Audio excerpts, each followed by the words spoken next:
is WCIA 3 Sports and your Illini Nation. It's the biggest game of the season so far on a Monday morning at 11 a.m. Both Purdue and Illinois move up in the rankings to start the day. It was announced right about tip time. The Boilermakers now 4th in the nation.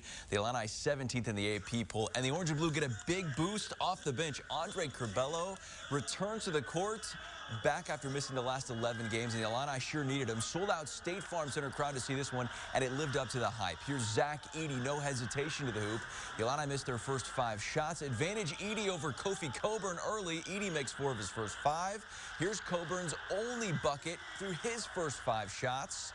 It was 12-7 Purdue. Andre Curbelo making an instant impact. His first points since before Thanksgiving, and then Illinois grabs a lead. Alfonso Plummer for 3. It was 24-20, but after an Omar Payne technical with 5:38 left in the half, Purdue goes on a 17-0 run. The Illini don't score for 7+ minutes. Boilers up 37-26 at the break. Here is a 3 from DeMonte Williams after Kofi Coburn picks up his 3rd and 4th fouls in the first couple of minutes of the second half. The 3 started to fly, but Sasha Stefanovic with the answer there to make it 60-51.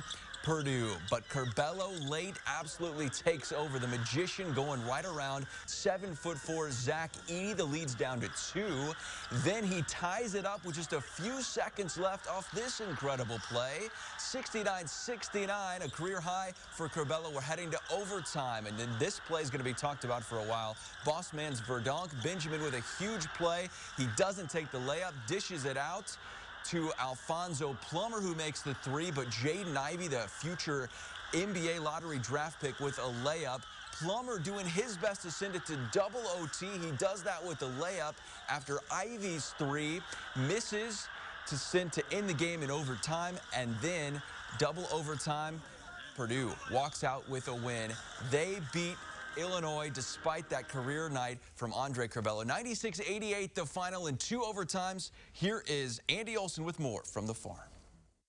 The Battle of the Bigs lived up to the hype on Monday in Illinois' double OT loss to Purdue. Zach Edey and Travion Williams had a combined 34 points for the Boilermakers, but Kofi Coburn sat most of the second half with foul trouble. And it was Benjamin Bosmans Verdonk who provided a spark off the bench for the Illini and kept the minute all the way to the end. I try to stay in the moment because it is easy to get caught up in, it's a huge game and it's a lot of fans up there, but all the emotion, it comes afterward. But once it's time to play, it's time to play. I thought the young man that was sitting up here, Benjamin Verdonk, was about everything that we want our program to be about: the fight, the competitiveness. BBV only scored 4 points, but played a huge role on defense, holding Williams to just 1 make over a long stretch in the second half. His inclusion wasn't the only surprise of the day, with Andre Curbelo returning to the court for the first time since November 23rd. It made up for lost time with 20 points, 3 assists, and no turnovers.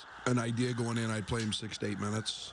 He's in horrific shape, horrible shape, but he's a very good athlete. You're talking about a young man who's done very little in the last 6 to 8 weeks and impacted the game at a pretty high level. One of the best point guards in the nation. He can create a lot of stuff for us and for Kofi. I feel like he brings a lot of attention for other teams, so that's going to help us. Even with the loss, Illinois still holds the outright lead in the Big Ten at 6-1. They now turn their attention to the weekend when they play Maryland on Friday and have another big battle coming up next week when Michigan State comes to Champaign. Reporting for your Illini Nation, Andy Olson, WCIA 3 Sports. Andy, thanks. Exciting game, but still a lot to play for the Illini.